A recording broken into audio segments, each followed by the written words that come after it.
9.11 이후 미 대외 정책은 테러와의 전쟁으로 시작해 테러와의 전쟁으로 끝나는 듯하다. 아프간과 이라크 두 곳에서 전쟁을 수행하며 그런 인상은 더욱 짙어졌다. 지금도 대테러전은 미 대외 정책의 핵심이다. 하지만 그게 대외 정책의 전부인 건 아니다. 미국은 총성 없는 전쟁을 벌이고 있다. 이 전쟁의 상대는 슈퍼파워 미국의 지위를 위협한다. 알카에다, 이라크 저항 세력보다 더 위협적인 그 상대는 새로운 슈퍼파워의 자리를 노리는 중국이다.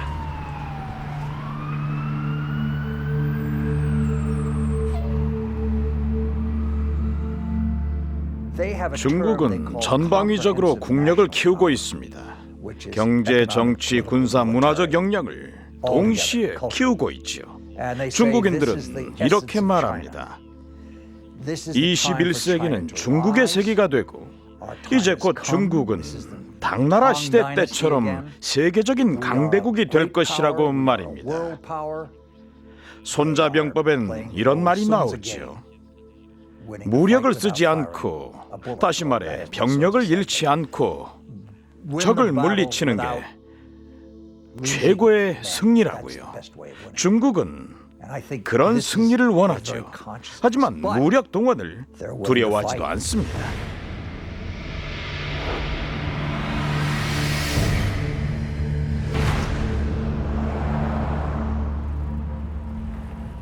크게 봤을 때 세계를 이끄는 건 세계의 세력이라고 말할 수 있습니다. 첫째는 미국입니다. 두 번째는 EU, 결속력을 높이고 있는 유럽연합이고 세 번째는 성장하는 중국입니다. 지금과 같은 상황이 계속 이어진다면 EU가 슈퍼파워가 될 가능성은 아주 작습니다. 미국은 슈퍼파워 자리를 지키고 있고 그 영향력은 계속되겠죠. 그리고 중국이 슈퍼파워가 될 가능성은 그 둘의 중간 정도입니다. 그렇기 때문에 중국과 미국의 관계는 지금도 중요하지만 시간이 지날수록 더 중요해질 겁니다. 양국 관계가 어떠냐에 따라서 21세기 국제관계의 양상이 완전히 달라지겠죠. 중국과 미국의 관계가 적대적으로 흐른다면 21세기 국제관계 전반이 대립 국면을 맞게 될 것입니다.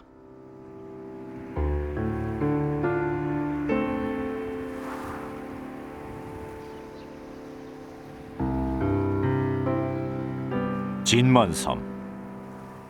이곳은 두 거인이 대치하는 최전선이자 세계에서 무력 충돌 가능성이 가장 높은 곳 중 하나다. 타이완 땅인 진먼섬은 중국 해안에서 겨우 2km 떨어져 있다.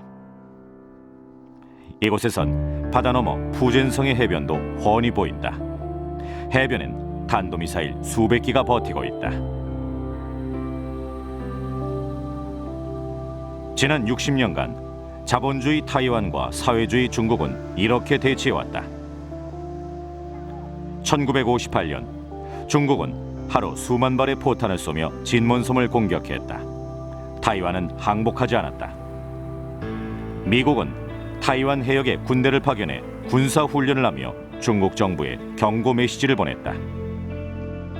21년에 걸친 진먼섬 포격이 멈춘 건 1979년 미국과 중국이 수교를 하면서부터였다. 미국인들에게 타이완은 정서적인 호소력을 가진 곳입니다. 팔레스타인 이스라엘 문제에서의 예루살렘이나 알바니아 세르비아 문제에서의 코소보 같은 것이죠. 하지만 본토에 사는 중국인 대부분은 타이완을 중국 땅으로 생각하고 있습니다. 중국인들에게 타이완은 1895년 일본이 중국한테서 훔쳐간 땅이고 미국의 방해 때문에 중국에 통합되지 못한 땅입니다. 냉전 초기 미국은 공산주의와 싸우기 위해 타이완을 지원했죠.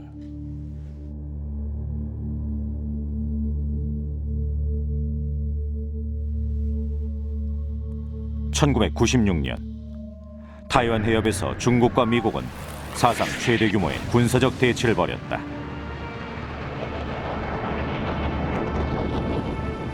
타이완 총통 선거를 앞두고 중국 정부의 심기가 불편해진 때였다. 중국은 미국의 반응을 보기 위해 이곳에서 탄도미사일 발사 훈련을 실시했다.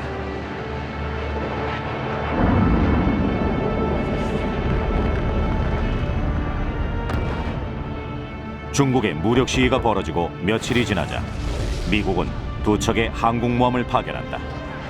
두 군사대국은 처음으로 얼굴을 맞댔다.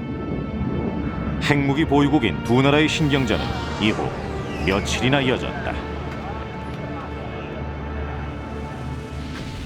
당시 중국은 핵탄두 탑재가 가능한 단거리 탄도미사일을 타이완 해상에 발사했고 부근에서 대규모 군사훈련을 실시했습니다. 장점인 주석도 참관을 했지요. 중국 정부의 성명도 도발적이었어요. 미국은 타이완 동해안에 항공모함 두 척을 파견했습니다. 이런 식으로 무력 시위를 벌인 뒤에야 상황은 급속히 누그러지기 시작했어요. 중국은 과도한 반응이라고 생각했습니다.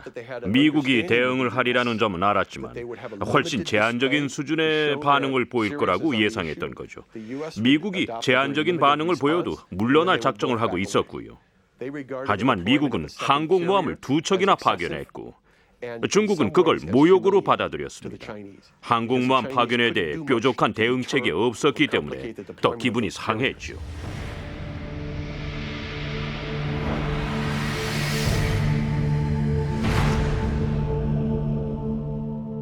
진실은 미국이 주장하는 것하고 크게 다릅니다.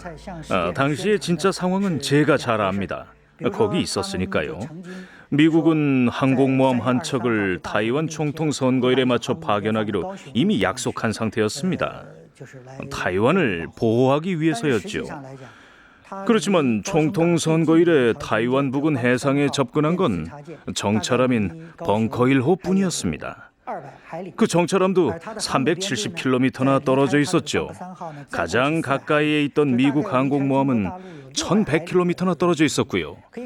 미국은 타이완 해상으로 간다고 발표만 하고 실제로는 중국군과 거리를 지켰습니다. 불행한 사태를 피하고 싶었던 거죠.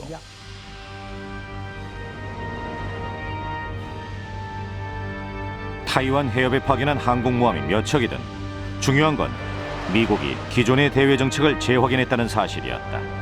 미국은 타이완을 지지했다. 중국의 영향력은 이미 커지고 있었지만 미국은 흔들리지 않았다. 미국 정부의 입장에서 볼 때 타이완은 아주 중요합니다.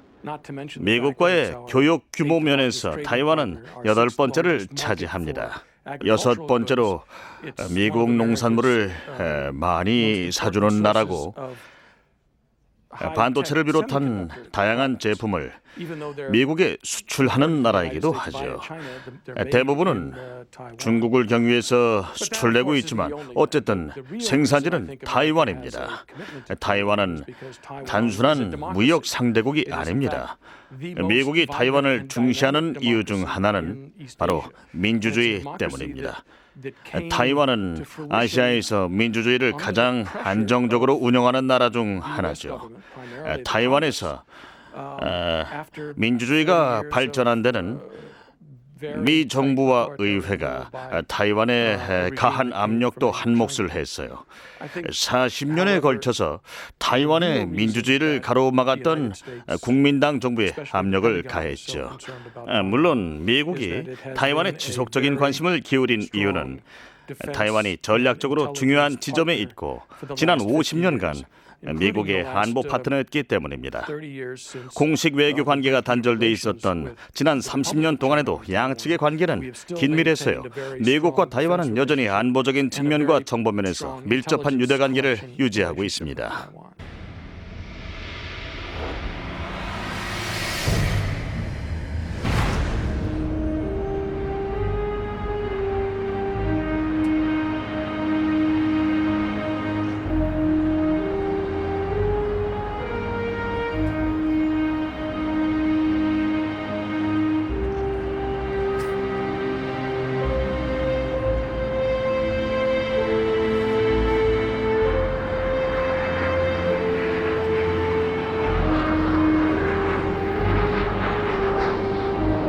2,300만 명이 살아가는 타이완섬. 중국 해안에서 150km 떨어진 이곳은 중국과 미국 모두 양보할 생각이 없는 전략적 거점이다.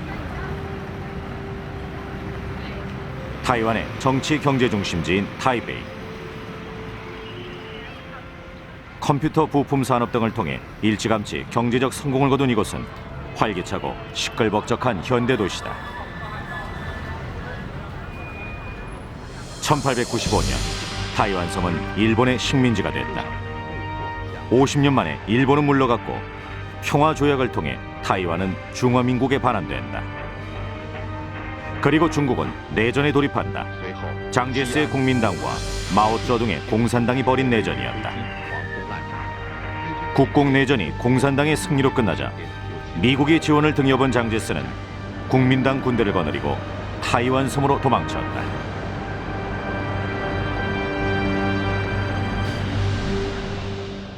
이후 공산당 정부와 국민당 정부는 공존해 왔다. 베이징의 공산당 정부는 중국 본토를 통치한다. 타이베이의 국민당 정부는 1949년부터 타이완을 통치하기 시작했고 타이완은 이후 점진적으로 민주화의 길을 걸어왔다. 두 정부는 모두 자신이 중국 전체에 대한 통치권을 갖고 있다고 주장한다. 유엔은 본토의 중화인민공화국만을 국가로 인정한다. 타이완이 외교관계를 수립한 국가는 20개 정도뿐이다. 하나의 중국 원칙을 고수하는 중국 정부는 타이완을 중국의 23번째 성으로 간주하며 반란군 정부가 차지한 이곳을 본토에 합병해야 한다고 주장한다. 하나의 중국 원칙엔 두 가지 동기가 있습니다. 다른 동기도 많지만 중요한 건 두 가지죠. 첫 번째는 국가적 자존심입니다. 중국인들은 자존심을 중시하고 중국 통일을 심정적으로 원합니다. 그 정서는 강력한 현실이죠. 두 번째는 전략적 고려입니다. 중국 역사를 살펴보세요. 타이완이 중국의 적대적이면 중국 본토는 늘 애를 먹었습니다. 지구본을 돌려가면서 자신이 중국 해군 사령관이라고 한번 상상해 보십시오.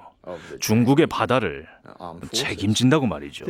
그럼 중국의 해안 지방을 방어하는 유일한 방법은 해군의 군사력을 증강해 해상 방어선을 본토 해변에서 멀리 떨어진 곳으로 잡는 것뿐이라는 결론이 나올 겁니다. 왜냐고요?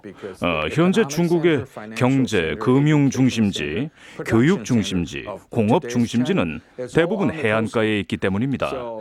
다시 말해서 중국 해군의 임무는 해안가의 도시들을 안전하게 방어해 성장을 지속시키는 것이죠. 하지만 방어선을 밖으로 끌고 나가려니 문제가 있습니다. 본토 해안선을 가로막는 장애물이 보이는 것입니다. 그 장애물이 바로 타이완 섬이죠. 2008년 타이완 총통 선거에서는 친중국 성향의 국민당 마잉주 주석이 당선되며 정권 교체가 이루어졌다. 독립을 바라는 타이완 사람은 여전히 많지만 마잉주는 중국과의 교류를 추진했다. 경제 성장, 군사적 긴장 완화, 국제적 고립 탈피 등을 위해서였다. 중국 정부 역시 유화적 제스처를 보였다. 본토에 투자하는 타이완 기업에 각종 혜택을 준 것이다. 하지만 하나의 중국 원칙에 변화는 없다. 타이완이 독립을 추진한다면 무력으로라도 저지하겠다는 신호를 중국은 계속 보내고 있다. 56개 민족이 모인 중국에서 하나의 중국은 포기할 수 없는 원칙이다.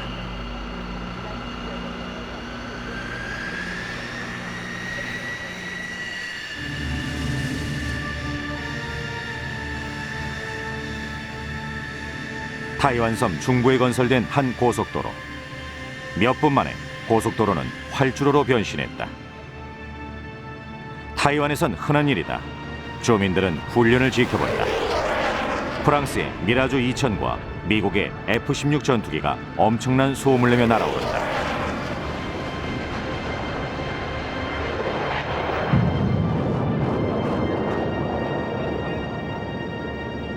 유사시 미국의 지원이 불확실해지자 타이완은 적극적으로 자위책을 찾았다. 전쟁이 발발하면 공항과 공군기지는 1차 공습 목표가 된다. 현대전은 늘 공중전으로 시작한다는 걸 모두가 잘 알기 때문이다.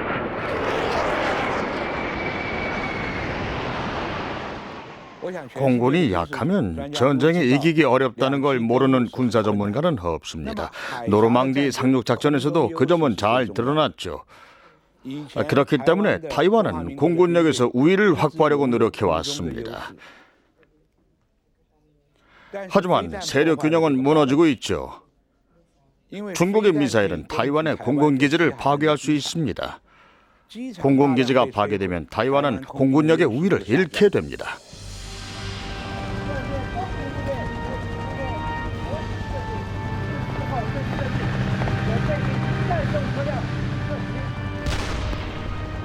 타이완 군사력의 최우선순위는 공군이다. 그 다음은 육상의 특수부대인데 타이완 특수부대는 중국 육군을 적으로 상정하고 훈련을 하고 있다. 전쟁 발발 시 주요 지점 공격을 위해 낙하산으로 침투할 중국군을 저지하는 것이 이들의 역할이다. 타이완 사람들도 압니다. 전쟁이 발발하면 타이완 사람들이 제일 먼저 총알바지가 돼야 한다는 거리요.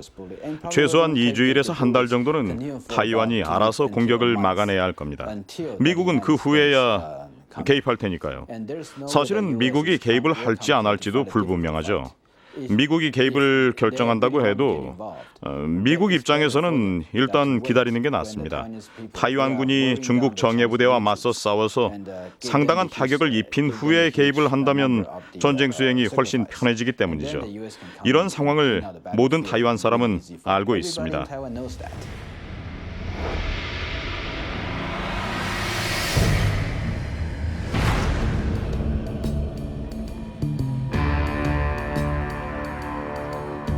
중국과 타이완의 군사적 대치 상황은 미국 정부 입장에서도 큰 걱정거리다. 중국의 군사력은 최근 몇 년 사이 몰라볼 정도로 성장했다. 미국은 타이완 해협에 무력 충돌이 발생하면 어떻게 할 것인지를 밝히지 않는다. 과거와 달리 자동적으로 타이완을 지원하진 않습니다. 타이완 문제에 대해 미국은 전략적 모호성이란 정책을 유지해왔어요. 다시 말해 무력 충돌 발생 시 미국이 취할 태도를 중국 정부도 타이완 정부도 확신하지 못하게 만드는 정책이죠.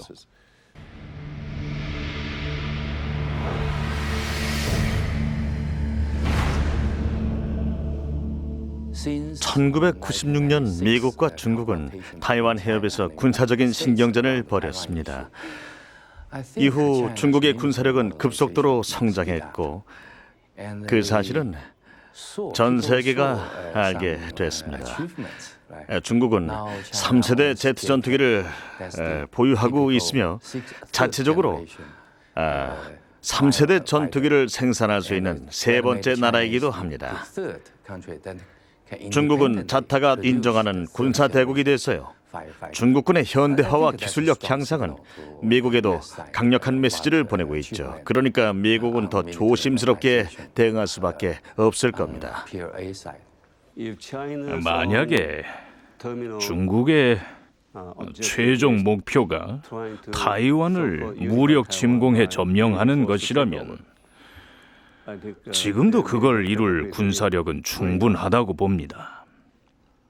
하지만 짐작은 없었죠. 지난 10년간 중국 정부가 집행한 국방 예산은 해마다 수십 %씩 증가했어요. 액수도 베일에 쌓여 있죠. 일부 전문가들은 중국의 실제 국방 예산 규모가 중국 정부 발표 수치의 2배 혹은 3배까지 달할 거라고 말합니다. 왜 그렇게 할까요? 중국은 우주 공간에 떠다니는 인공위성에 미사일을 발사해서 인공위성을 격추시키기도 했습니다. 왜 그런 일을 할까요? 전 세계에 자신의 능력을 과시하고 싶기 때문입니다. 미국을 능가하는 슈퍼파워가 될 거란 얘기를 하고 싶은 거지요.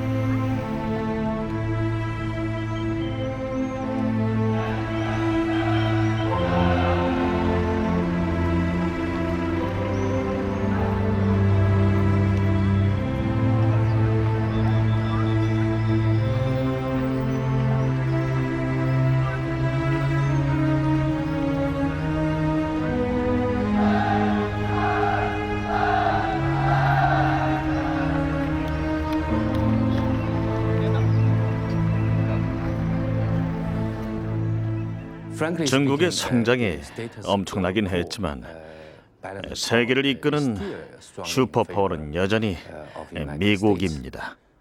하지만 세력 균형은 조금씩 변화하고 있고 중국의 무게감은 커지고 있습니다.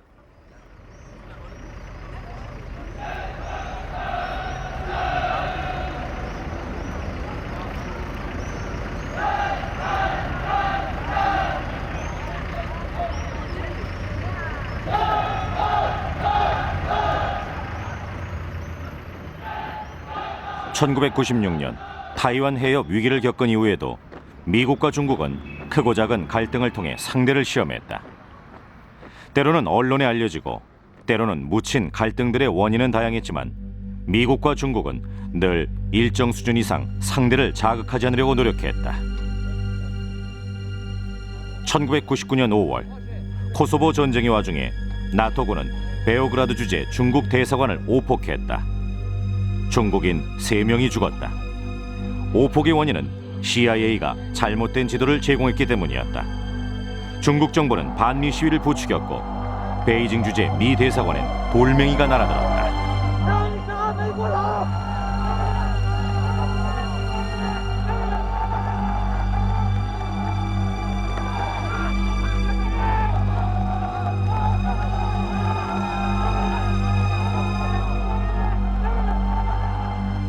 그로부터 약 2년 후 중국은 보복의 기회를 잡는다. 2001년 4월 1일 미군 정찰기 한 대가 주일 미군 기지에서 발진했다. 이 정찰기는 평소와 다름없이 중국 해안을 따라 비행하며 정보를 수집했다. 비행은 6시간째 계속됐다. 하지만 잠시 후 미군 정찰기는 중국군 제트기 3대에 가로막혔다. 과거에도 종종 발생하던 상황이었다. 중국기는 미군 정찰기 몇 미터 옆까지 접근했다. 이 역시 그리 드문 일은 아니었다. 중국 조종사 왕웨이는 미 정찰기 조종사들에겐 유명 인사였다. 예전에도 미국 정찰기를 가로막은 적이 있던 조종사였습니다. 위험을 불사하고 미국 정찰기에 가까이 접근한 적도 아주 많았고요.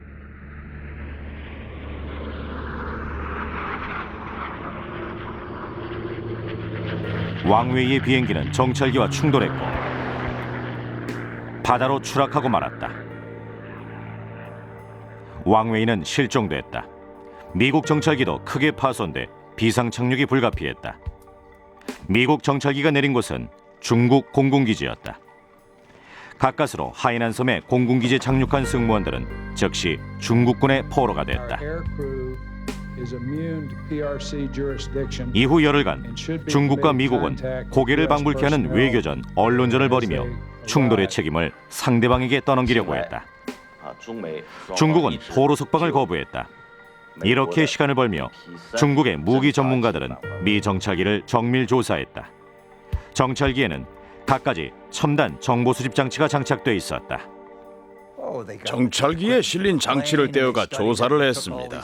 미국은 군사기밀을 빼앗겼지만 심각한 타격은 아니었어요.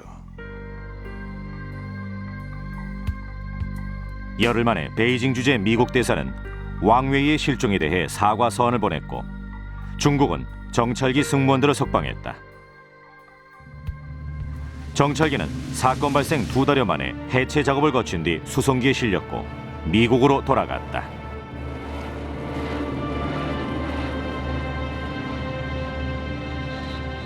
중국군 지휘부는 기회가 있을 때마다 미국의 첨단 무기와 전략, 전술 등을 입수해 분석해왔다. 이런 노력은 집착에 가까울 정도다. 중국은 미국과의 대치 상황을 염두에 두고 군사기술을 개발하고 있다. 1996년 중국은 미군의 항공모함을 최대 위협으로 인식하고 이에 대응하기 위한 기술 개발을 시작했다. 지난 몇 년간 중국은 미군 항공모함에 대응하기 위해 몇 가지 조치를 취했습니다. 그중 하나는 더 성능이 좋은 잠수함, 디젤 잠수함을 여러 척 개발, 건조하는 것이었어요. 일반인들이 생각하는 것과 달리 디젤 잠수함은 핵 잠수함보다 조용하게 움직입니다. 찾아내기가 어렵죠. 중국은 다양한 모델의 신형 디젤 잠수함을 여러 척 건조했어요. 다양한 크기와 다양한 기능의 군함도 새로 개발하고 건조했습니다. 타이완 해협에서 충돌이 발생하면 바로 투입할 수 있는 군함과 잠수함이죠.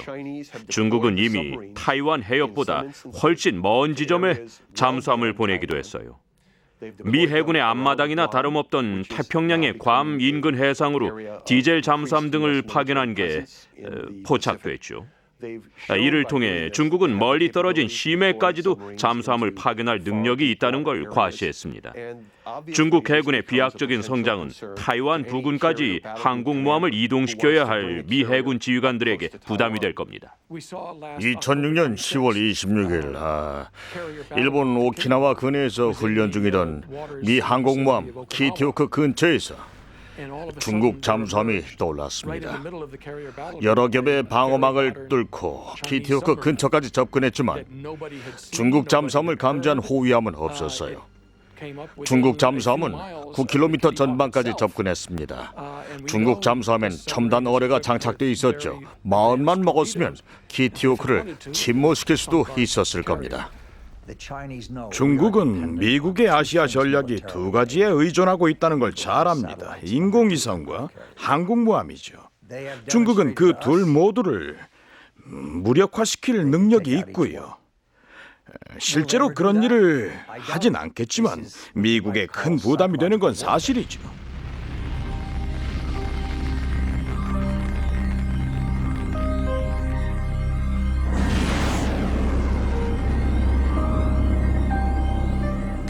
인공위성은 미군 전력의 강점 중 하나입니다.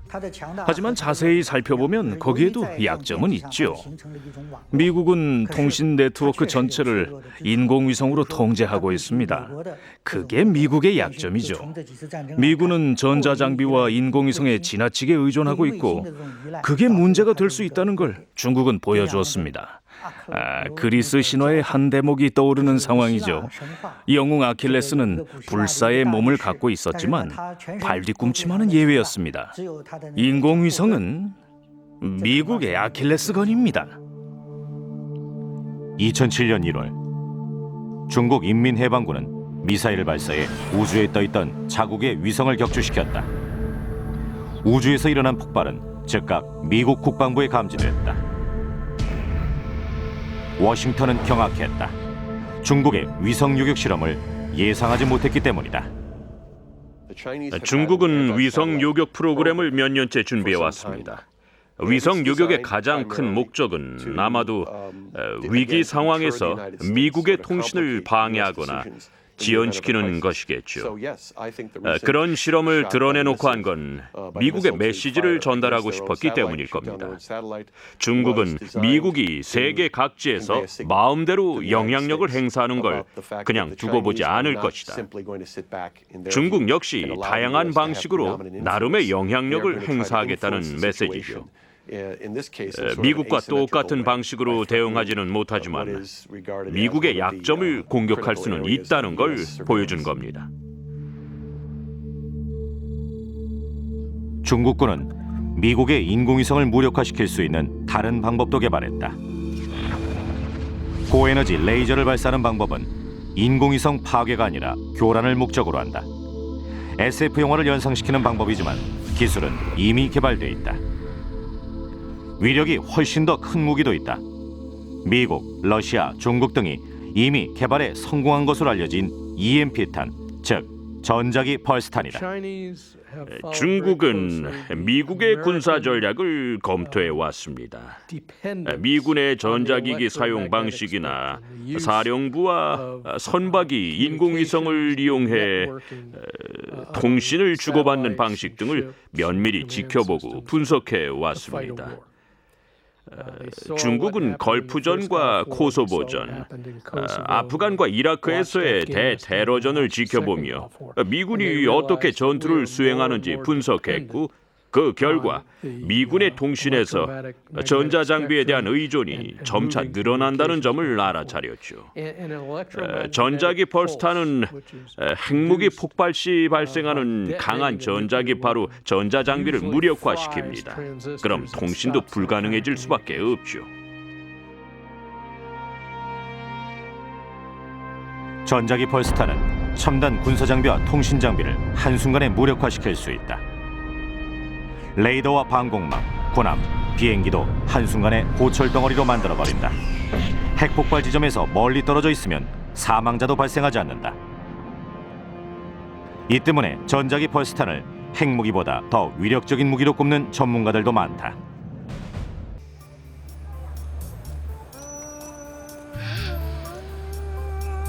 중국의 급성장은 국방부분에만 국한되지 않는다.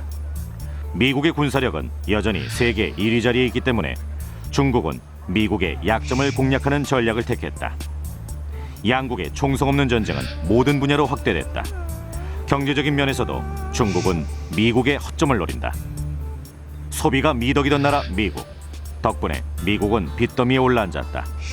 급속한 경제 성장을 이룬 중국은 미국 경제가 가진 이런 문제점도 놓치지 않는다. 새로운 위협은 무력 위협이 아닙니다.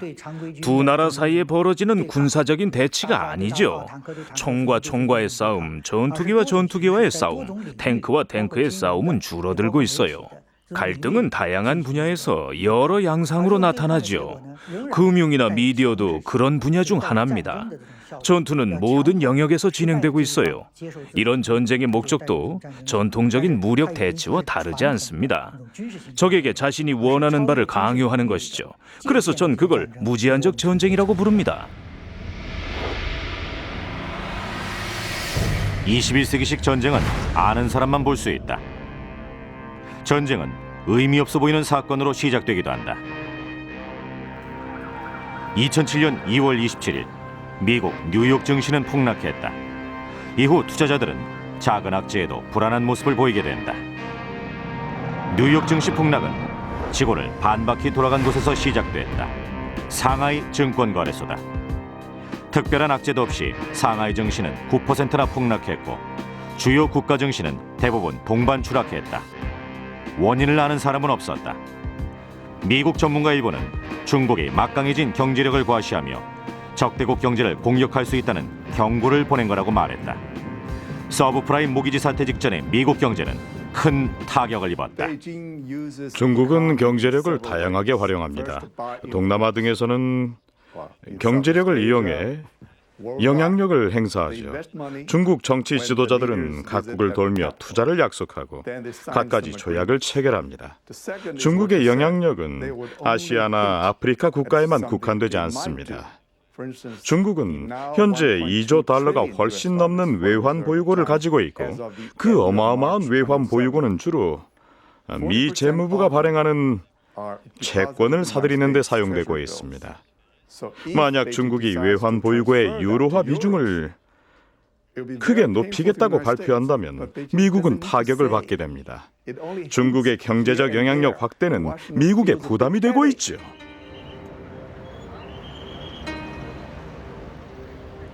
중국과 미국은 다양한 문제로 갈등을 빚고 있다.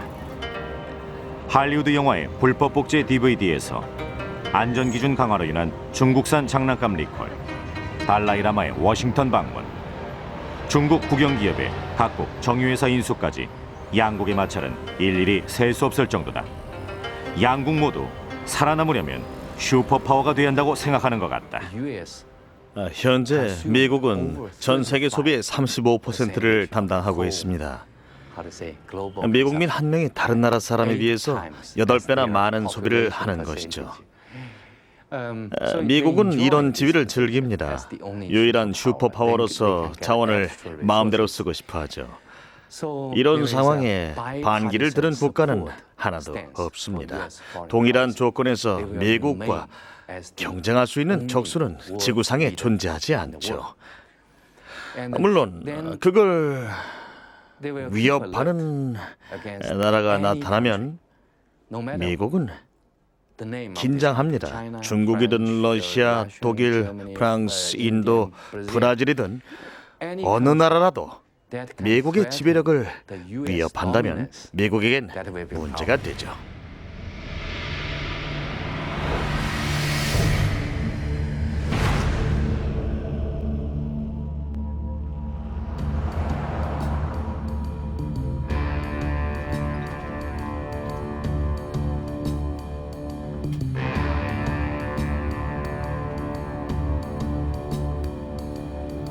이제 중국은 세계 최강대국 미국도 무시할 수 없는 강대국 위치에 올라섰다.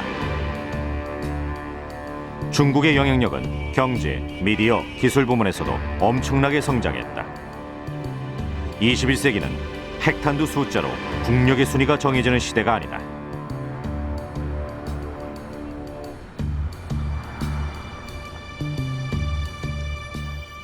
미 의회는 중국이 야기하는 경제, 안보 문제를 전담 연구하는 위원회까지 설치했다. 미 의회사나 상설위원회의 연구 대상이 된 나라는 중국뿐이다. 냉전 시대의 소련도 이 정도까지 관심을 받지 못했다.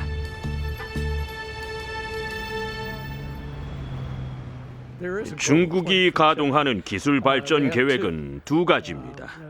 하나는 1986년 3월에 시작돼 863 계획이란 이름이 붙었고, 또 하나는 1997년 3월에 시작된 973 계획이죠.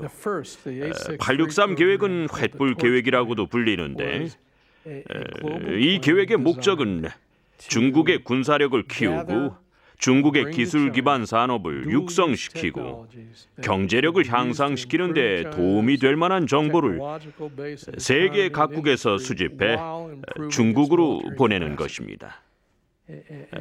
863 계획에 참여하는 사람들은 조직적으로 움직이죠. 중국 정부는 해마다 각 산업 분야의 과제와 목표를 지정하고 인력을 내보내 정보를 수집하고 연구를 지원합니다. 완벽하진 않지만 조직적으로 운영되는 프로그램이에요. 973 계획도 비슷합니다. 973 계획은 기초과학기술 혁신에 필요한 정보를 수집하는 것이죠. 미국은 중국에 대한 걱정이 지나친 것 같습니다. 중국 관련 문제는 너무 민감해요. 지나치게 민감한 반응은 많은 경우 과장된 결론을 이끌어내게 됩니다. 현실을 그대로 파악하는 데는 해가 되는 자세죠. 현실을 냉정하게 보십시오. 중국의 경제력은 미국과 비교했을 때 크게 뒤처집니다. 군사력 측면에서도 중국은 상대가 되지 않아요.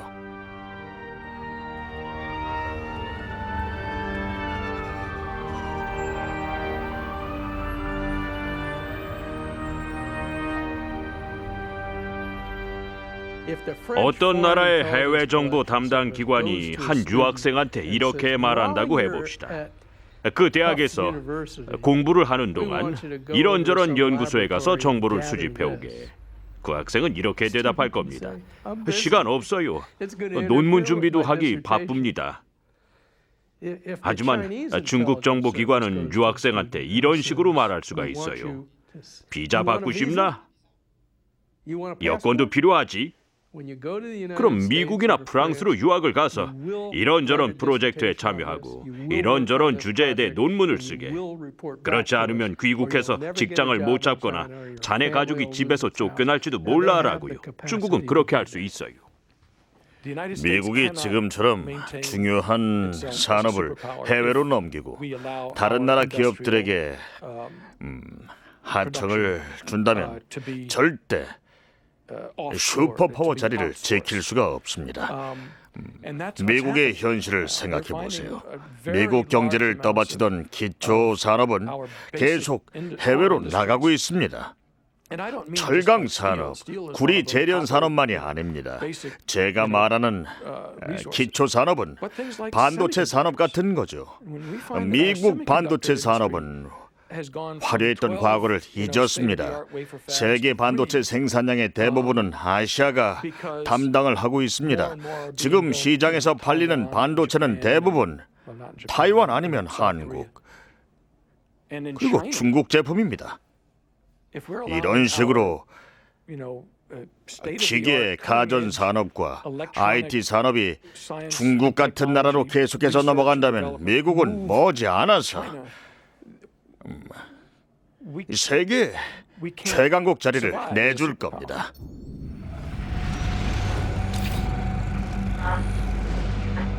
첨단 기술 전쟁은 사이버 공간에서도 격화되고 있다.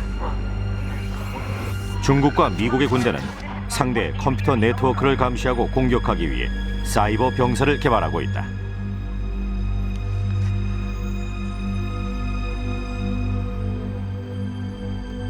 (2006년 3월) 미 국무부는 중국의 레노버사에서 컴퓨터 16,000대를 구매하기로 결정했다. 레노버가 IBM의 PC 사업 부문을 인수한 직후의 일이다. 새 컴퓨터 중 일부는 국방 기밀을 주고받는 네트워크 구축에 쓰일 예정이었다. 레리 워첼이 이끄는 위원회는 이 거래를 중단시켰다. 저는 정부 관리원으로 오랜 기간 일했습니다. 군에서만 25년을 일했죠. 그곳에서 제가 맡은 일 중엔 방첩 관련 업무 및 영상 신호, 통신 등과 관련된 업무가 많았습니다. 그래서 전 그 거래 중단을 권했습니다.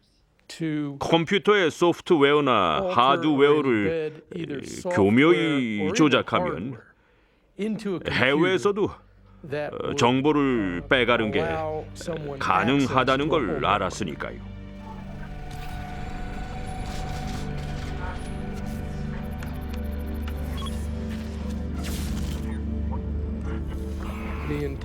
미국의 수출관리청 컴퓨터 시스템 전체가 공격을 받아 폐쇄된 적이 있습니다. 공격이 시작된 곳은 중국으로 드러났죠. 미국의 국무부 산하 기관 하나도 중국 해커들한테 사이버 공격을 받았어요. 또 미 국방대학교 컴퓨터 시스템도 다운된 적이 있습니다. 미 해군대학 역시 비슷한 일을 겪었어요. 다른 미 정부 기관들도 여러 차례 사이버 공격을 당했죠. 미 합참부 의장인 카트라이트 장군은 의회 청문회에 출석해 이 문제에 대한 증언을 했습니다. 중국발 사이버 공격은 현재 진행형입니다. 청문회에서 논의된 내용은 기밀이라 이 자리에서 구체적으로 밝힐 수 없지만 이 사실만은 말씀을 드리죠. 미 정부는 대부분의 사이버 공격이 중국에서 시작됐다는 걸 압니다. 중국의 어느 기관이 관여해 왔는지도 알죠. 더 구체적인 건 밝히지 않겠습니다. 인터넷상에서의 전쟁은 인터넷만큼이나 역사가 깊습니다. 사이버 공격은 중국이 발명해낸 게 아니에요. 미국의 CIA와 나사도 2만 5천 명에 달하는 컴퓨터 전문가를 고용한 걸로 압니다. 미국은 세계에서 제일 큰 인터넷 감시망을 가지고 있어요. 인터넷상에서 전쟁이 벌어지고 있는 건 사실입니다. 총성은 들리지 않지만 전쟁은 계속되고 있죠. 모르는 사람도 많지만 첨단 기술과 관련된 모든 분야에서 전쟁은 진행되고 있습니다.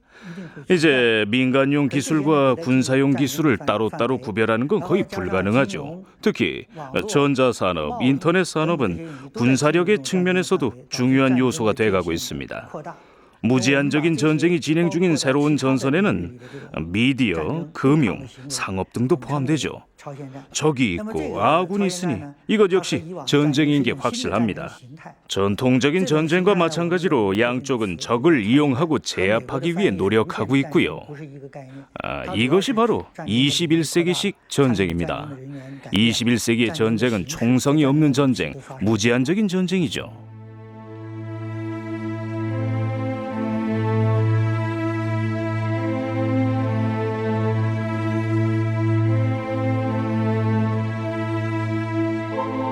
무제한적인 전쟁은 이미 시작됐다. 세계 어디를 가나 석탄, 석유, 수자원을 둘러싼 갈등은 증폭되고 있다. 서방은 갈등의 원인이 중국의 급성장이라고 말한다. 미국은 경제나 군사적 영향력을 이용해 자원 확보 경쟁에서 우위를 점하려고 한다. 중국은 미국의 약점을 공략하며 각 분야의 영향력을 확대할 작정이다.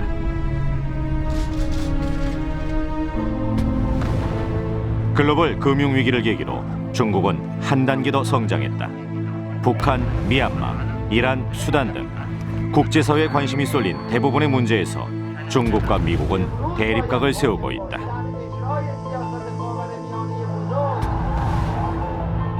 중국 격언 중에 이런 말이 있다.